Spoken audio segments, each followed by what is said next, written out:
வானொலியில் நீங்கள் கேட்டு மகிழ்ந்த தென்கட்சி கோ சுவாமிநாதன் ஐயா அவர்களின் இன்று ஒரு தகவல். ஒரு அம்மா சொல்லுது, அதாவது கணவன் மனைவியாக இருந்துட்டு அப்புறம் விவாகரத்து வாங்கிட்டு அதுக்கப்புறம் அந்த அம்மா பேசுகிறத நேற்று தொலைக்காட்சியில் போட்டாங்க. அது என்ன சொல்லுதுன்னா, நாங்கள் கணவனும் மனைவியாக இருக்கிறப்போ எங்களுக்குள்ளே சண்டை வந்துக்கிட்டு இருந்தது. இப்போ விவாகரத்து வாங்கிட்டு இப்போ நண்பர்களாக இருக்கிறோம். இப்போ சண்டையே வர்றதில்லை எங்களுக்குள்ளே. அப்படி பாருங்கள், கணவன் மனைவியாக இருந்தப்போ சண்டை வந்து தான், விவாகரத்து வாங்கினது மறுபடியும் நாங்கள் நல்லபடியாக தான் இருக்கிறோம், ஒன்றும் எங்களுக்கு சண்டை வரல. அப்படி இருக்குது இப்போ காலம் போய்கிட்டு இருக்கு. நேற்று அப்படி ஒரு இது என் கூட வேலை பார்க்குறப்போ ஒரு அம்மா இருந்தாங்க. அவங்க எப்போதும் அவங்க வீட்டுக்காரர் படத்தையே வச்சுருப்பாங்க, கையில் பத்திரமா வச்சுருப்பாங்க. அவ்வளவு மரியாதை மதிப்புன்னு சொல்லி நாங்கள்லாம் அவங்கள பெருசாக நினைப்போம். இது எதுக்குமா அவங்க வீட்டுக்காரர் படத்தை பத்திரமா இல்லை கையிலேயே வச்சுருக்கீங்களே, ஆஃபீஸுக்கெல்லாம் எடுத்துகிட்டு வந்து வச்சு அடிக்கடி எடுத்து பார்த்துக்குவாங்க. அவ்வளவு பிரியமாக அவங்க வீட்டுக்காரர் இல்லை. ஆமாம், எனக்கு ஏதாவது பிரச்சனை வந்துவிடுதுன்னா உடனே எங்கள் வீட்டுக்காரர் படத்தை எடுத்து பார்ப்பேன். பரவாயில்லையே, இப்படி ஒரு இதாக. ஆமாம், இதை பார்த்துட்டு நினச்சிக்குவேன், இதை விட பிரச்சனை வேறு என்ன இருந்துட போகுது உலகத்தில் அப்படின்னு நினச்சிக்குவேன். உடனே எனக்கு எல்லாம் போயிடும் அப்படின்ட்டு தான். அப்படி ஒரு அம்மா இருந்தாங்க, இப்போ இருக்காங்க, வேலை பார்த்துக்கிட்டு இருக்காங்க. அப்படிலாம் நீங்கள் இருக்கிற தாய்மார்கள் பெண்கள் யாராவது அப்படி கூட பண்ணலாம். எப்போதுமே உங்கள் வீட்டுக்காரர் படத்தை கையில் வச்சுக்கோங்க. அது ஒரு யோசனை, குடும்பம் குதூகலமாக இருக்கிறதுக்கு அது ஒரு யோசனை. அதே மாதிரி இவங்களும் அவங்க படத்தை வச்சுக்கலாம், வச்சுக்கிட்டு பிரச்சனை வரும்பொழுது பார்த்துக்கணும், இதை விட நமக்கு என்ன வந்துட போகுது பெருசாக அப்படி தான் இருக்கணும். குடும்பம் நல்லபடியாக இருக்கணும்னா அதுக்கு இப்போ சொல்லுவாங்க, கடவுளே ஒரு வீட்டு கணவன் வீட்டு தலைவர் கனவுல வந்தாராம். கடவுள் இது மாதிரி உன்னை விட்டுட்டு உங்கள் குடும்பத்தை உன்னையெல்லாம் விட்டுட்டு போக போகிறேன்னா, அதனால் ஏதாவது வர வேணும்னா கேட்டு போய் வாங்கிக்கோ அப்படின்னு கடவுள் சொன்னாராம் இந்த குடும்ப தலைவர்கிட்ட. அவருக்கு என்ன கேட்குறதுன்னு புரியல. கடவுள் விட்டுட்டு போகிறேங்கிறார், ஏதாவது வரம் கேட்டுக்கோ அப்படின்னு. நம்ம என்ன பண்ணுறது, என்ன கேட்குறதுன்னு ஒன்றும் புரியல, குழம்பிக்கிட்டு இருந்தான் அந்த ஆள் கனவுல. இப்போ கடவுள் சொன்னாராம், சரி நீ ரொம்ப குழப்பமாக இருக்க, நாளைக்கு மறுபடியும் உன் கனவுல வரேன், அதுக்குள்ளே நீ முடிவு பண்ணி வை, உனக்கு என்ன வரம் வேணுமோ கேட்டு வாங்கிக்கோ, உனக்கு வரம் கொடுத்துட்டு நான் போயிடுறேன், உன்னை விட்டுட்டு போகிறதா நான் முடிவு பண்ணிட்டேன் அப்படின்ட்டுருக்கார் கடவுள். சரி, ஒரு நாள் அவகாசம் கொடுங்க, நாளைக்கு நான் அதுக்குள்ளே முடிவு பண்ணி வைக்கிறேன்ட்டு அவர் வந்தார். மறுநாள் முழிச்சுக்கிட்டு மனைவி மகன் மக்கள் எல்லோரையும் கூப்பிட்டார், குடும்பத்தில் எல்லாரையும். அப்படி வாங்க, இது மாதிரி நேற்று கனவுல வந்தார் கடவுள், நம்மளை விட்டுட்டு போக போகிறாராம், என்ன வரம் வேணும்னு கேட்டு வாங்கிங்கோ அப்படின்னு போய் சொல்லிட்டார். என்ன கேட்குறதுன்னா அப்படின்னு அந்த கணவன் கேட்குறான். இந்த மனைவி சொல்கிறாங்க, என் உடம்பு பூரா நகையாக இருக்கணும் அப்படின்னு கேளு அப்படின்ட்டுருக்கு.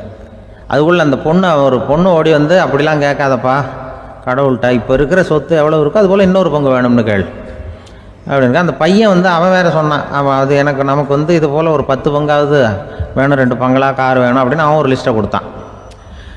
இவர் என்ன கேட்குறதுன்னு முடிவு பண்ணுறதுக்குள்ள அங்கே வேலை செய்கிற அம்மா, ஒரு வயசான அம்மா வந்திருக்கு, வேலை செய்கிற அம்மா. அது சொல்லிச்சான் இவர்கிட்ட, தப்பாரு கடவுள்கிட்ட அப்படிலாம் கேட்காதப்பா, நாளைக்கு வரும்பொழுது என்ன வர வேணும்னா எங்கள் குடும்பத்தில் எல்லாரும் அன்பாக இருக்கணும், பாசமாக இருக்கணும்னு கேட்டு வாங்கிக்கோ வரத்தை.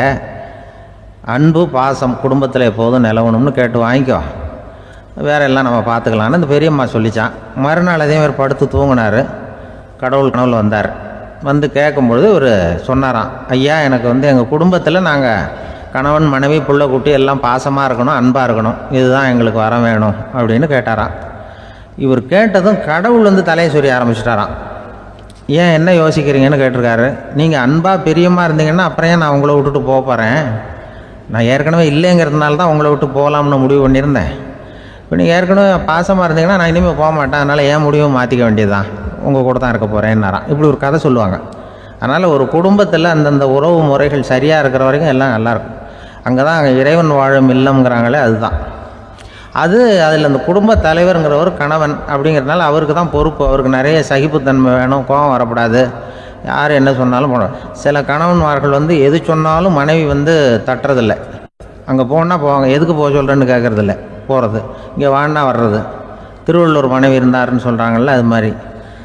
அது எப்படின்னா ஒருத்தர் சொன்னார், அது அப்படி இல்லை, அதுக்கு ஒரு கதை சொன்னார். ஹிட்லர் வந்தாராம் ஒரு தடவை, ஒரு பெரிய கப்பல் மேலே, கப்பலுடைய மேல் தளத்தில் ஹிட்லர் வந்துக்கிட்டு இருக்கார். ஒரு இங்கிலீஷ் கேப்டன் எதிரில் நிற்கிறான். அவனுக்கு பெரிய ஆச்சரியம், இந்த ஆள் எப்படி இப்படி ஒரு தனி மனிதனாக இருந்துக்கிட்டு உலகத்தையே இப்படி இந்த பாடுபடுத்துகிறார் அப்படின்னு சொல்லி, உன்னுடைய வெற்றிக்கு என்ன காரணம்னு கேட்டாரான் அந்த இங்கிலீஷ் கேப்டன். இப்போ ஹிட்லர் சொன்னாராம், என்னுடைய வெற்றிக்கு காரணம் என்கிட்ட வேலை செய்கிற ஊழியர்கள். நான் கிழிச்ச கோட்டை தாண்ட மாட்டாங்க, நான் என்ன சொல்கிறேனோ அதை உடனே செய்வாங்க, ஏன் எதுக்குன்னு எதிர்த்து பேச மாட்டாங்க, அதுதான் என்னுடைய வெற்றிக்கு காரணம் அப்படின்னு சொல்லி அதை நிரூபித்து காட்டுறேன் பார் அப்படின்னு சொல்லி கையை தட்டினாராம் ஹிட்லர். உடனே ஒரு சிப்பாய் எங்கேருந்து வந்து லெஃப்ட் ரைட் போட்டு வந்து சல்யூட் பண்ணி நின்னான். உடனே ஹிட்லர் சொன்னார், நீ அப்படியே இந்த கப்பல் மேல் தளத்துலேருந்து அப்படி கடலில் விழுந்து செத்து போடா அப்படின்னு பொத்துன்னு குதிச்சுட்டான். எதுக்கு சொல்கிறேன் என்ன இதில், உடனே குதிச்சு செத்து போட்டான். இவருக்கு பெரிய ஆச்சரியம் கேப்டனுக்கு. ஹிட்லர் சொன்னார், இதுதான் என்னுடைய வெற்றிக்கு காரணம், தப்பார் இன்னொருத்தனை கூப்பிட்றேன் அப்படின்னு தட்டினா இந்த பக்கத்துலேருந்து ஒருத்தன் வந்தான், லெஃப்ட் ரைட் வந்து நின்னா, நீ இப்படி குதிச்சு செத்து போடா அப்படின்னு பொத்துன்னு குதிச்சுட்டான். எதுக்கு போக சொல்கிறீங்கன்னு ஒன்றுமே கேட்கல, குதினா உடனே குதிச்சுட்டான். அப்போ ஹிட்லர் சொன்னார், இதே மாதிரி என்னுடைய ஒவ்வொரு ஊழியர்களும் இருக்கிறாங்க, நானும் ஊழியர்களை இழக்கிறதுக்கு தயாராக இல்லை, தயாராக இருப்பேன் எப்போதும், தப்பார் இன்னொருத்தரம் தட்டுறேன்னு இன்னொருத்தர் வந்தார். எதிர்த்தாவில் இருந்து ஒருத்தன் லெஃப்ட் ரைட் சல்யூட் அடித்தான். நீயும் குதிச்சு செத்து போடான்ருக்கார் ஹிட்லர். இவனால் பொறுக்க முடியல, இந்த இங்கிலீஷ் கேப்டன் அனாவசியமாக ஒவ்வொருத்தனாக குதிச்சுட்றானேன்னு சொல்லி ஓடி போய் அவனை குதிச்சிட்டான். குதிக்கிறதுக்கு முன்னாடி பிடிச்சி தனியாக எழுத்துட்டு போட்டான். தனியாக எழுத்துட்டு போய் அந்த சிப்பாய்கிட்ட கேட்டாரான் அந்த இங்கிலீஷ் கேப்டன், ஏன்ப்பா அந்த ஆள் குதிக்க சொல்கிறான்னா நீ ஏன் எதுக்குன்னு கேட்கறது இல்லையா, உடனே குதிச்சு செத்து போகிறீங்களே, இதெல்லாம் என்ன அநியாயம் அப்படின்ட்டுருக்கான் அந்த இங்கிலீஷ் கேப்டன் கையை பிடிச்சிக்கிட்டு. உடனே அந்த சிப்பாய்க்கு கோவம் வந்துட்டு தான், உடையா கையை, இவன்ட்ட வேலை பார்க்குறத விட உழுந்து செத்து போகலான்னு நான் குதிக்கிறான், என்ன அனாவசியமாக எதுக்கே இருக்க சொல்கிறேன் அப்படின்னு சொல்லி குதிச்சுட்டானா. அதனால் இந்த உடனே சொல்கிறத செய்கிறாங்க பாருங்கள், அவங்கள நம்பக்கூடாது. கணவன்மார்களுக்கு ஒரு எச்சரிக்கை, சொல்கிறத உடனே செஞ்சுருவாங்க மனைவி, நீ அங்கே போனால் போங்க வரணும் அது ஹிட்லர் மாதிரி நினைக்கிறாங்கன்னு அர்த்தம். இதுகிட்ட பேசிக்கிட்டு இருக்கிறத விட சொல்கிறத செஞ்சுட்டு போடுவோமே, அப்படி சமாளிக்கிற கணவன்மார்கள் உண்டு. குடும்பத்தில் வந்து அப்படிலாம் இருந்து சமாளிக்கிறாங்க. உலகத்தில் எது எதுக்கும் ஆராய்ச்சி கூடங்கள் இருக்குதுல்ல, அது மாதிரி தூக்கத்தை பற்றி ஆராய்ச்சி பண்ணுறதுக்கு ஒரு ஆராய்ச்சி கூடம் இருக்குது. அப்படி ஆராய்ச்சி பண்ணணும்னா அதுக்கு மூழ்கிக்கிட்டு இருக்கணும்ல, அதனால தான் அந்த ஆராய்ச்சி கூடம் இங்கே இல்லை. அமெரிக்காவில் பாஸ்டன் பல்கலைக்கழக மருத்துவமனையில் அது இருக்குது. அங்கே தூக்கத்தை பற்றி பலவிதமான ஆராய்ச்சிகள் பண்ணிகிட்டு இருக்கிறாங்க. அந்த ஆராய்ச்சி கூடத்தில் இயக்குனராக இருக்கிற ஒரு நிபுணர், அவர் என்ன சொல்கிறாரு தெரியுமா, உங்களுக்கு தூக்கம் வரலையா, நீங்கள் நல்லா தூங்குறதுக்கு தாராளமாக சில யோசனைகளை என்னால் சொல்ல முடியும் அப்படிங்கிறார். யோசனை தானே, காசா பணமாக கேட்டு வச்சுக்கலாமே. உணவு, மனநிலை, தூங்கும் இடத்தோட சூழ்நிலை, படுக்கைக்கு செல்கிறப்போ உள்ள பழக்க வழக்கங்கள், இது காரணமாக ஒருத்தருக்கு தூக்கம் வராமல் போகலாம். தூக்கம் வராததுக்கு இதுதான் காரணம்னா அதையெல்லாம் சுலபமாக கட்டுப்படுத்தலாங்கிறார் அவர். தூக்கத்தை வரவழைக்கக்கூடிய ஒரு நல்ல மருந்து உடற்பயிற்சி. ஆனால் ஒன்று, படுக்க போகிற நேரத்தில் இது மாதிரி உடற்பயிற்சிகள் எல்லாம் செய்யக்கூடாது. கொஞ்சம் முன்னாடி பகல்லையே இந்த பயிற்சிகளை செய்கிறது நல்லது. தூக்கம் வராமல் அவதிப்படுறவங்க பிற்பகல் நேரங்களில் காஃபி, டீ இது மாதிரி பானங்களை சாப்பிடக்கூடாது. மது அருந்துறது கூட தூக்கத்தை பாதிக்கும். வெது வெதுப்பான நீரில் குளிக்கிறது, தியானத்தில் ஈடுபடுறது, ஓய்வாக இருக்கிறது, படுக்கிறது, அதாவது படுக்கிறதுக்கு முன்னாடி ஒரு கோவலை பால் சாப்பிட்றது, இதெல்லாம் வந்து தூக்கத்தை வந்து வரவழைக்கிறது ரொம்ப உதவியாக இருக்கும். இன்னொரு விஷயம் என்னென்னா, தூங்கி ஆகணுமேங்கிற கவலை வேண்டியதில்லை. அப்படி நினச்சி கவலைப்படுறதை விட்டுடணும். தூக்கம் வரலையா, உடனே படுக்கையை விட்டு எழுந்திரிக்க வேண்டியது, வெளியில் வாங்க, வேறு ஏதாவது வேலையில் ஈடுபடுங்க, கொஞ்சம் நேரம் உலாவுங்க, அல்லது ஏதாவது ஒரு புஸ்தகத்தை எடுத்து படிங்க. களைப்பு ஏற்பட்டால் மறுபடியும் படுக்கைக்கு போங்க, தூக்கம் தானாக வந்துடும். ஒரு விஷயத்தை மட்டும் நல்லா ஞாபகத்தில் வச்சுக்கணும், படுக்கைக்கு போகிறப்போ உங்கள் மற்ற எல்லா பிரச்சனைகளையும் மறந்துடணும். அது எப்படி சார் முடியும், அந்த நேரம் தானே எல்லா பிரச்சனையும் வரிசையாக ஞாபகத்துக்கு வருது அப்படின்னு நாம் நினைக்கலாம். ஆனால் பழக்கத்தில் அதை நாம் மாற்றிக்க முடியும். கொஞ்சம் முயற்சி பண்ணணும், அவ்வளோதான். இது எல்லாமே ஆராய்ச்சி பண்ணி பார்த்துட்டு அந்த நிபுணர் சொல்கிற கருத்து தான். இன்னொரு விஷயமும் அவர் சொல்கிறார், அது என்னென்னா, உடல் கோளாறு காரணமாக தூக்கம் வராமல் அவதிப்படுறவங்களுக்கெல்லாம் இந்த யோசனைகள் சரியாக வராது அப்படிங்கிறார். அதுக்கெல்லாம் மருத்துவ சிகிச்சை கொடுத்து தான் சரி பண்ணணும். சில பேருக்கு நடு ராத்திரியில் மூச்சு திணறல் ஏற்பட்டு தூக்கம் வராமல் போயிடும். ஊரெல்லாம் தூங்குறப்ப தான் மட்டும் தூங்காமல் மூழ்கிட்டு இருக்கிறது, ஊரெல்லாம் மூழ்கிட்டு இருக்கிறப்போ தான் மட்டும் தூங்குறது, இது மாதிரி கோளாறுகளால் சில பேர் பாதிக்கப்படலாம். காலு தசை முறுக்கிக்கிறதுனால சில பேருக்கு அடிக்கடி விழிப்பு வரலாம். மன அழற்சி காரணமாக சில பேருக்கு தூக்கம் வராது. இது மாதிரி கோளாறுகளுக்கெல்லாம் அதுக்கு தகுந்த மாதிரி சிகிச்சை கொடுத்து தான் சரி பண்ண வேண்டியிருக்கும். எந்த கோளாறும் இல்லாமல் தூக்கம் வரலைன்னா ஆரம்பத்தில் சொன்ன முறைகளை கடைபிடிச்சு பார்க்கலாம். தூக்கம் வந்ததுன்னா யோசனை சொன்ன அந்த நிபுணருக்கு நன்றி சொல்லலாம். ஒருத்தர், ஏன் சார் பஸ்ஸில் தூங்குறது கெட்ட பழக்கமானு கேட்டார். இல்லையே, நான் கூட பஸ்ஸில் போகிறப்ப தூங்கிட்டு தானே போவேன் அப்படின்னார் இன்னொருத்தர். அப்புறம் ஏன் என்ன டிரைவர் வேலை வேணாம்னு வீட்டுக்கு அனுப்பி வச்சுட்டாங்க அப்படின்னாராம் அவர். ஒரு தடவை நாரதர் ஒரு தெரு வழியாக போய்கிட்டு இருந்தார். வழியில் ஒருத்தர் வேத சாஸ்திரம்லாம் படிச்சுக்கிட்டு உட்காந்துருந்தார். அவர் நாரதரை பார்த்து எங்கே போயிட்டு இருக்கிறீங்கன்னு கேட்டார். கடவுளை பார்த்துட்டு வரலாம்னு போயிட்டு இருக்கிறேன் அப்படின்னார் நாரதர். அப்படின்னா அவர்கிட்ட எனக்கு எப்போ முக்தி கிடைக்கும்னு கேட்டுட்டு வாங்களேன் அப்படின்னார் இவர். சரி கேட்டு வரேன் அப்படின்னு சொல்லிவிட்டு நாரதர் நடந்தார். கொஞ்சம் தூரத்தில் ஒரு மரத்தடியில் ஒரு தொழிலாளி செருப்பு தைச்சிக்கிட்டு உட்காந்துருந்தார். அந்த ஆளும் அதே மாதிரி கேட்டுக்கிட்டார். எனக்கு எப்போ முக்தி கிடைக்கும்னு கடவுள்கிட்ட கேட்டுக்கிட்டு வாங்களேன்னார். அவர்கிட்டையும் சரின்னு சொல்லிவிட்டு நாரதர் நேராக வைகுண்டத்துக்கு வந்து சேர்ந்தார். கடவுளை பார்த்தார். இவங்க 2 பேரும் சொல்லி அனுப்பின விஷயத்தை பற்றி கேட்டார். அதுக்கு கடவுள் சொன்னார், அந்த செருப்பு தைக்கிற தொழிலாளி உடல் நீத்ததும் உடனே என்னை வந்து அடைவான். ஆனால் அந்த சாஸ்திரம் படித்த ஆள் இப்போதைக்கு என்கிட்ட வந்து சேர மாட்டான். அவன் இன்னமும் பல பிறவிகள் எடுத்து அங்கேயே இருக்க வேண்டி இருக்குது. எப்போ இங்கே வந்து சேருவான்னு எனக்கே தெரியாது அப்படின்னார். நாரதருக்கு இதோட ரகசியம் என்னங்கிறது புரியல. எனக்கு ஒன்றும் புரியலையேன்னாரான் கடவுள்கிட்ட. சீக்கிரம் புரிஞ்சுக்குவேன். நீ திரும்பி போகிறப்போ நான் இங்கே வைகுண்டத்தில் என்ன செஞ்சுக்கிட்டு இருக்கேன்னு கேட்டால், ஒரு ஊசியின் துவாரத்தில் ஒரு யானையை கோத்துக்கிட்டு இருக்கிறேன்னு அவங்கக்கிட்ட சொல்லு அப்படின்னார் கடவுள் சிரிச்சுக்கிட்டே. நாரதர் பூமிக்கு திரும்பினார். கடவுளை பார்த்தீங்களா, எப்படி இருக்கார் அப்படின்னு விசாரித்தார். வேத சாஸ்திரம் படித்தவர். ஓ பகவானா, அவர் யானையை ஊசியின் காதில் நுழைச்சிக்கிட்டு இருக்கிறார் பார்த்தேன்னார் நாரதர். ஊசி காதில் யானையா? அது எப்படி முடியும்? நீங்கள் சொல்கிறத நான் நம்ப மாட்டேன்னு விட்டார் அவர். சரி, இந்த ஆளுக்கு இறைவன் பேரில் நம்பிக்கை இல்லை அப்படிங்கிறத நாரதர் புரிஞ்சுக்கிட்டார். அடுத்தபடியாக அந்த தொழிலாளி இருந்த இடத்துக்கு போனார். இறைவனை பார்த்தீங்களான்னு கேட்டார் அவர். பார்த்தேன், ஒரு ஊசி துவாரத்தில் யானையை கோத்துக்கிட்டு இருந்தார் அப்படின்னு சொல்லிவிட்டு நாரதர் அந்த ஆள் முகத்தை கவனித்தார். அந்த தொழிலாளி இதை கேட்டுட்டு கொஞ்சம் கூட ஆச்சரியப்படலை. அவரால் முடியாத காரியம் கூட உண்டானார். என்ன இப்படி சொல்கிற? ஊசியின் துவாரத்தில் யானையை கோக்க முடியும்னு நீ நம்புறியா அப்படின்னு கேட்டார் நாரதர். நிச்சயமாக நம்புகிறேன்னார் அவர். அது எப்படி அப்படின்னு கேட்டார் இவர். இதை பாருங்கள், நான் இந்த ஆலமரத்தடியில் தான் தினமும் உட்காந்துருக்கிறேன். தினமும் இந்த மரத்திலிருந்து எவ்வளவோ பழம் கீழே விழுது. இந்த பழத்தில் இருக்கிற ஒவ்வொரு விதையிலையும் உள்ள ஒரு ஆலமரம் இருக்குது.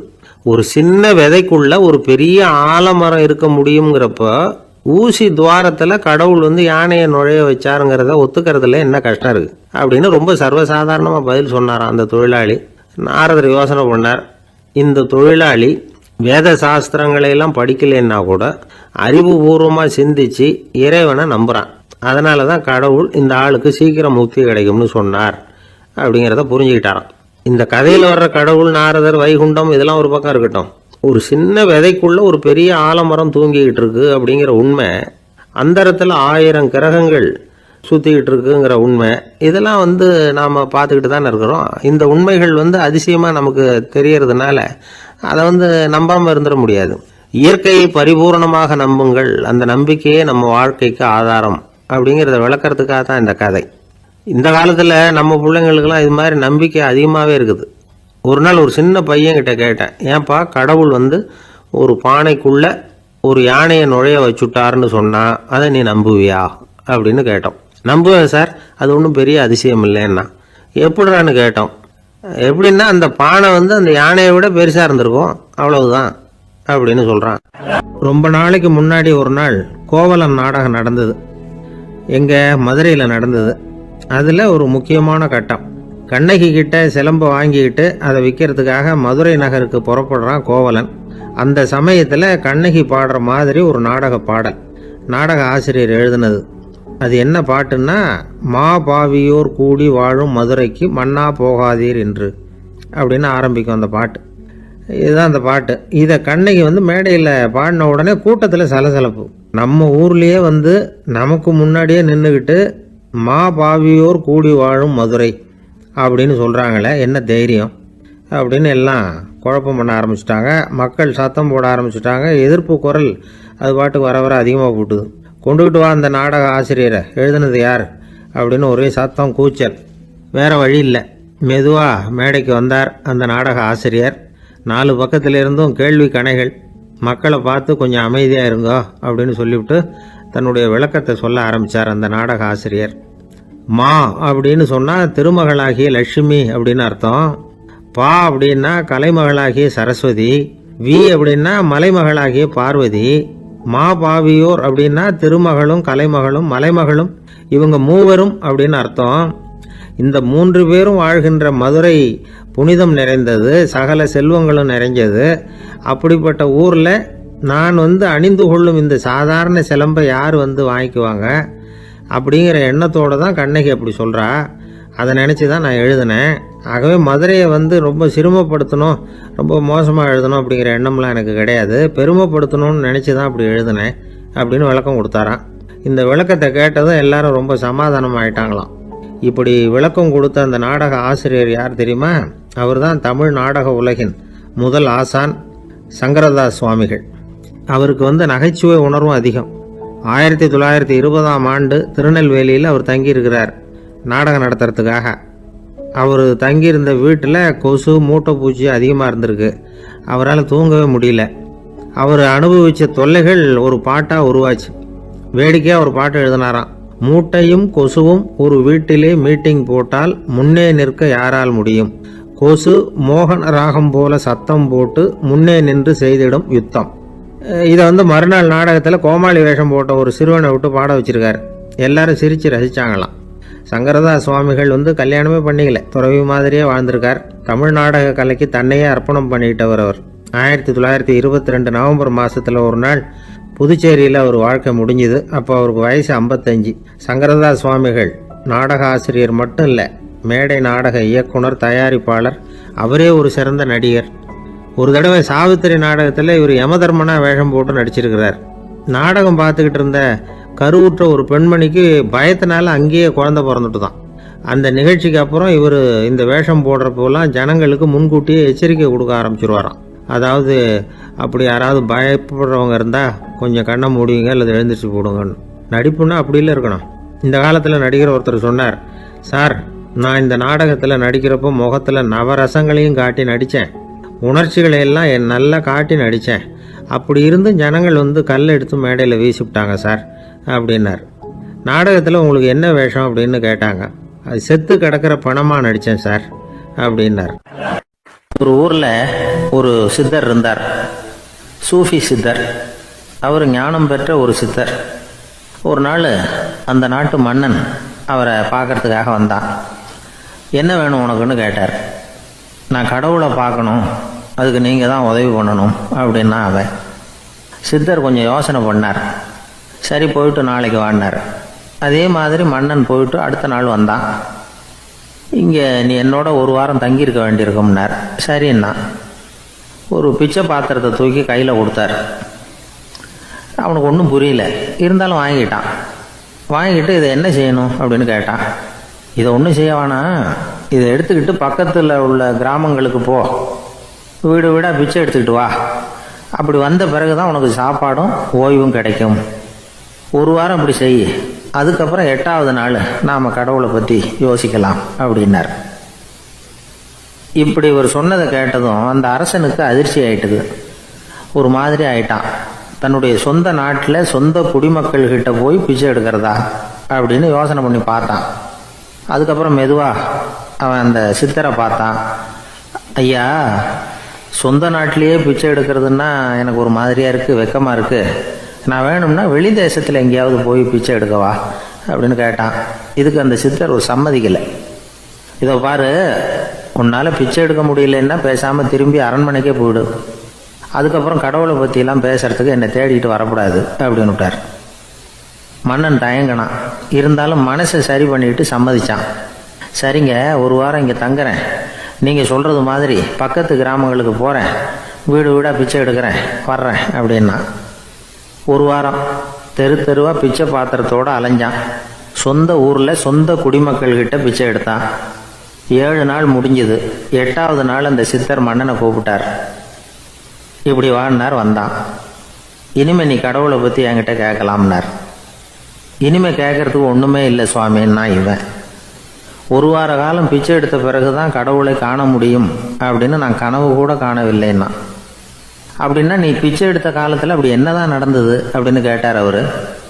சுவாமி, ஒரு வார காலம் பிச்சை எடுத்ததில் என்னுடைய ஆணவம் அழிஞ்சுட்டுது.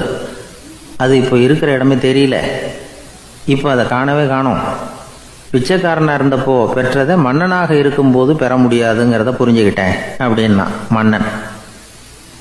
அடக்கம் பிறந்தவுடன் தெய்வீக கதவுகள் திறந்து கொள்ளுகின்றன அப்படிங்கிறார் ஓஷோ.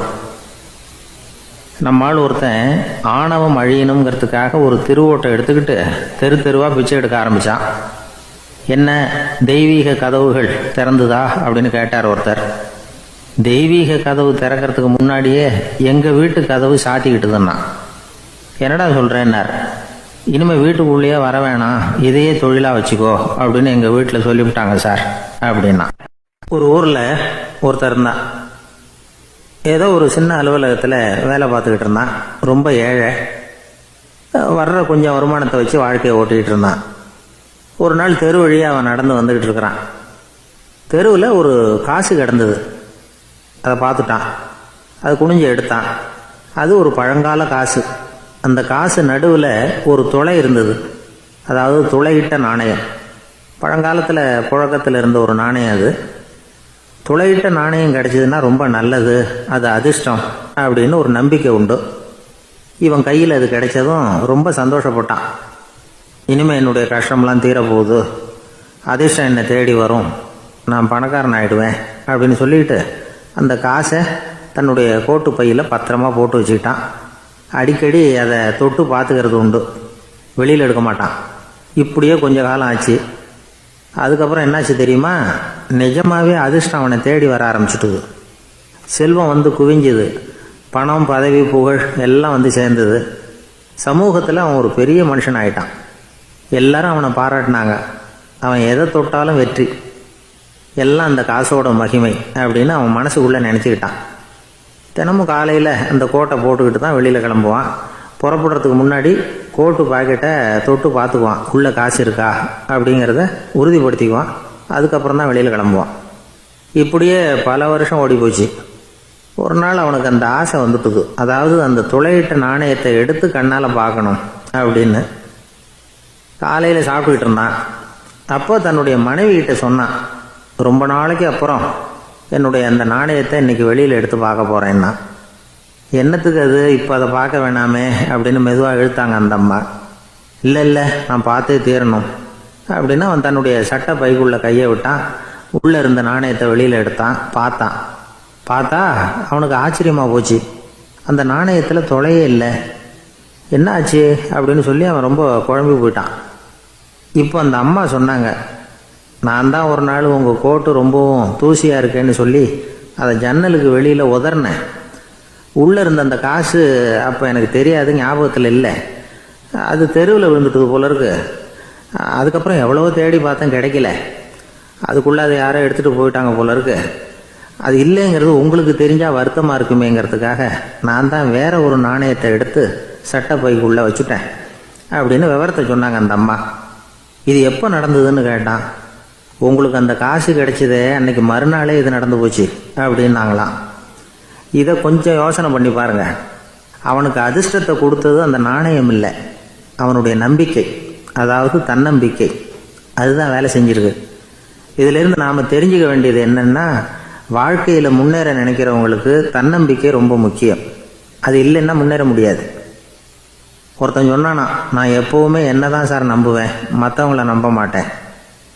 நேற்றுக்கு பாருங்க, திடீர்னு 10 பேர் என்னை அடிக்க வந்துட்டாங்க, நான் ஒருத்தனாவே அதை சமாளித்தேன் அப்படின்றான் ரொம்ப பெருமையா. அது எப்படின்னு கேட்டாங்களாம். ஒரே ஓட்டமாக அங்கேருந்து ஓடி வந்துட்டேன் அப்படின்னு நானா. ஒரு ஊரில் ஒரு ஆள் இருந்தான். நிறைய பணம் சேர்த்தான். அவனுக்கு சம்பாதிக்க தெரியுமே தவிர செலவு பண்ண தெரியாது. மகா கஞ்சன். காசை கையில் எடுக்கவும் மாட்டான். எடுத்தால் செலவு செய்ய வேண்டியிருக்குமே. அதனால் இப்படியே அவன் காலத்தை ஓட்டி விட்டான். வயசாயிட்டுது. அவனுடைய மனைவி ஒரு நாள் கேட்டாங்க, இவ்வளவு நாளா நீங்கள் என்னை எங்கேயுமே அழைச்சிட்டு போனதில்லை, இப்போவாவது அழைச்சிட்டு போகக்கூடாதா அப்படின்னாங்க. எங்கே போகணும் சொல்லுன்னா. காசிக்கு போகணும், கங்கையில் குளிக்கணும்னாங்க. இவன் பார்த்தான், இதுக்கு ஏன் அவ்வளோ தூரம் செலவு பண்ணிட்டு போகணும், நம்ம ஊர் ஆற்றுலேயே குளிக்கலாமே, இதுவும் புண்ணிய நதி தான், இங்கே குளிச்சா அங்கே குளிச்ச பலன் கிடைச்சிரும் அப்படின்னா. சரின்னு 2 பேரும் ஆத்தங்கரைக்கு போனாங்க. அன்னைக்கு ஏதோ விசேஷம், நிறைய கூட்டம், நிறைய பேர் குளிச்சுக்கிட்டு இருக்கிறாங்க. கரையில் சில புரோகிதர்கள் நின்றுக்கிட்டு இருக்கிறாங்க. குளிக்கிறதுக்கு முந்தி அவங்க கிட்ட உட்காந்தா ஏதோ மந்திரம்லாம் சொல்லுவாங்க. கொஞ்சம் காசு கொடுக்க வேண்டியிருக்கும். அதனால் இவன் என்ன பண்ணான், ஆத்தங்கரையிலேயே கொஞ்சம் தூரம் போனான். ஊரை விட்டு தள்ளி வந்துட்டான். அங்கே யாருமே இல்லை. அப்பாடான்னு சந்தோஷப்பட்டான். குளிக்கலாம்னு புறப்பட்டான். இந்த நேரம் கடவுள் பார்த்தார், இந்த கஞ்சனுக்கு ஏதாவது புத்தி போகட்டணும் அப்படின்னு நினைச்சார். உடனே ஒரு புரோகிதர் மாதிரி உருவத்தை மாத்திக்கிட்டு அந்த ஆள் முன்னாடி வந்து நின்னார். அவனுக்கு அதிர்ச்சி. இங்க யாருமே இருக்க மாட்டாங்கன்னு நினைச்சா இங்கேயுமே ஒரு ஆள் வந்துட்டாரு, என்ன பண்றதுன்னு யோசனை பண்ணான். புரோகிதர் உருவத்தில் இருந்த கடவுள் சொன்னார், இதை பாருங்க, இன்னைக்கு விசேஷ நாள், நீராடுறதுக்கு முன்னாடி சுயகல்பம் பண்ணிக்கிறது ரொம்ப நல்லது அப்படின்னார். என்கிட்ட பணம் எதுவும் இல்லையேன்னா, பரவாயில்ல அப்புறமா கொடுங்க வாங்கிக்கிறேன், ஆனா ஒண்ணு, எவ்வளவு கொடுப்பீங்கிறத மட்டும் இப்பவே சொல்லி கொடுங்க அப்படின்னார். இவன் ரொம்ப யோசனை பண்ணான். ஒரு 10 பைசா தரேன் அப்படின்னா. சரின்னு ஒத்துக்கிட்டு எல்லா கிரியைகளையும் அவர் செஞ்சார். அதுக்கப்புறம் கணவனும் மனைவியும் ஆத்துல குளிச்சாங்க. அவர் போயிட்டார். கொஞ்ச நாள் கழிச்சு அவன் வீட்டுக்கு வந்தார் கடனை வசூல் பண்றதுக்கு. வாசல்ல நின்றுகிட்டு இருந்த அவன் மனைவி இவரை பார்த்ததும் தயங்க ஆரம்பிச்சாங்க. அந்த அம்மா கிட்ட விஷயத்த சொன்னார். அந்த அம்மா ஓடி போய் உள்ள இருக்கிற தன்னுடைய கணவர்கிட்ட சொன்னாங்க. அவன் யோசனை பண்ணான், இப்போ வெளியில போனா அவனுக்கு 10 காசு கொடுக்க வேண்டியிருக்கும், அதனால எனக்கு காய்ச்சல்னு அந்த ஆளுகிட்ட சொல்லிவிடு, இன்னொரு சந்தர்ப்பத்தில் என்னை வந்து பார்க்க சொல்லு அப்படின்னா. அந்த அம்மா போய் சொன்னாங்க. அப்படிங்களா, அப்படின்னா அவரை நான் உடனே போய் பார்க்கணுமே அப்படின்னு உள்ள நுழைய ஆரம்பிச்சார். அவங்க மறுபடியும் இருங்க தான் வரேன்னு சொல்லிவிட்டு உள்ள ஓடி விஷயத்த சொன்னாங்க. இது எதுடா வம்பா போச்சு அப்படின்னு பார்த்தான். மனைவியை கிட்டத்தில் கூப்பிட்டான். இதோ பாரு, ஜன்னி கண்டு நான் இறந்து போயிட்டதா சொல்லிவிடு அப்படின்னா சொன்னாங்க. புரோகிதர் பார்த்தார். அப்படின்னா ஒரு வழியா இருந்து அவருடைய இறுதி சடங்குகளையும் நானே முடிச்சுட்டு போயிடுறேன் அப்படின்னார்.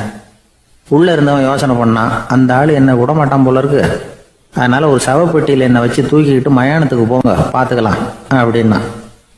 புரோகிதரும் விடுற மாதிரி இல்லை, கூடவே நடந்து போயிட்டு இருக்கிறார். அங்க இறக்கி சடங்குகளை முடிச்சுட்டு தீ வைக்கிற நேரம் பொட்டிக்குள்ள இருந்த நம்ம ஆளு அலறி அடிச்சுட்டு வெளியில ஓடி வந்தான்.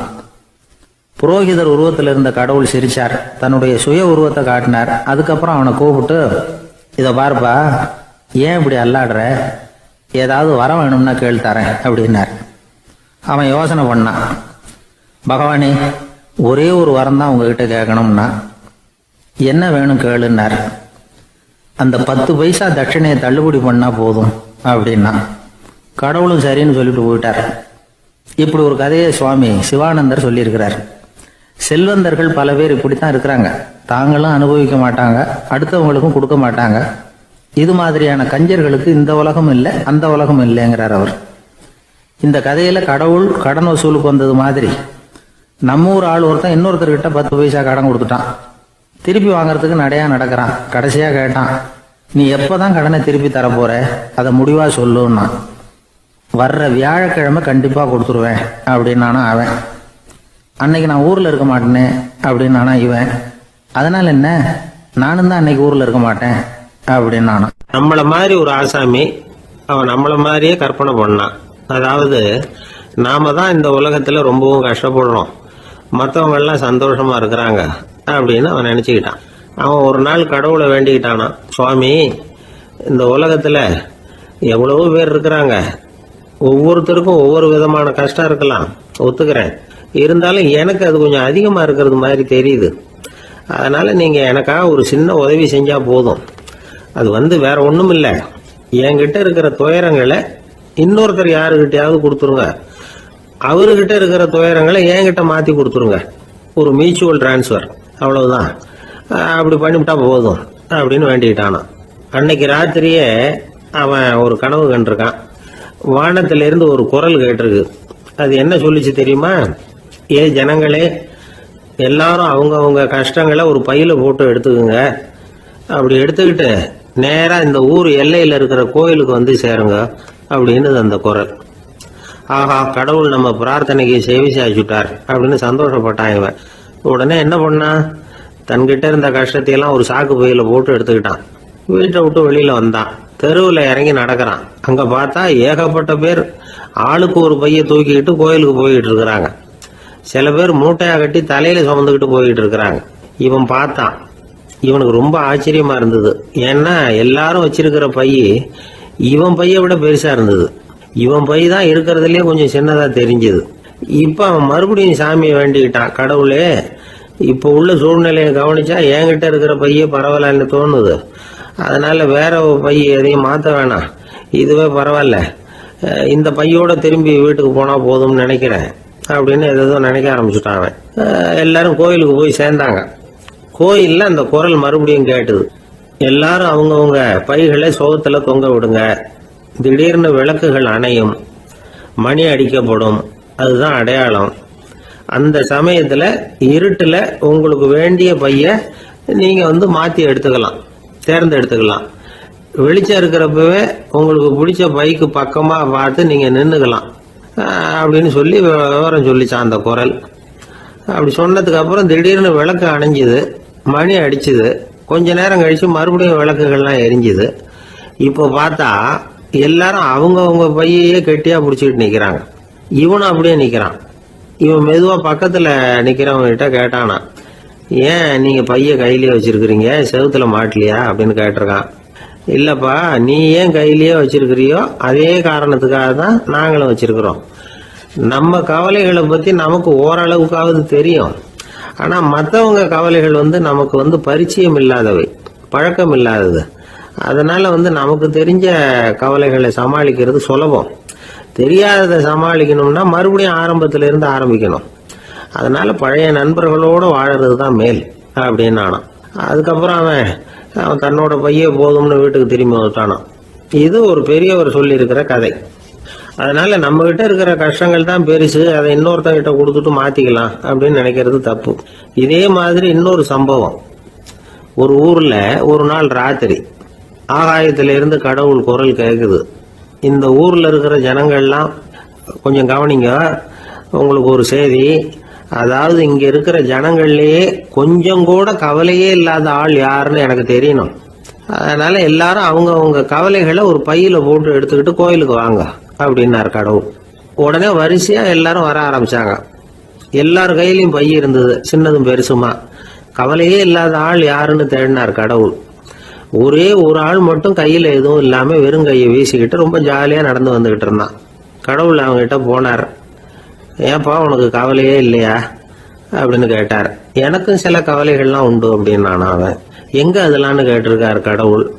பின்னாடி லாரியில வந்துகிட்டு இருக்கு அப்படின்னு அவன்.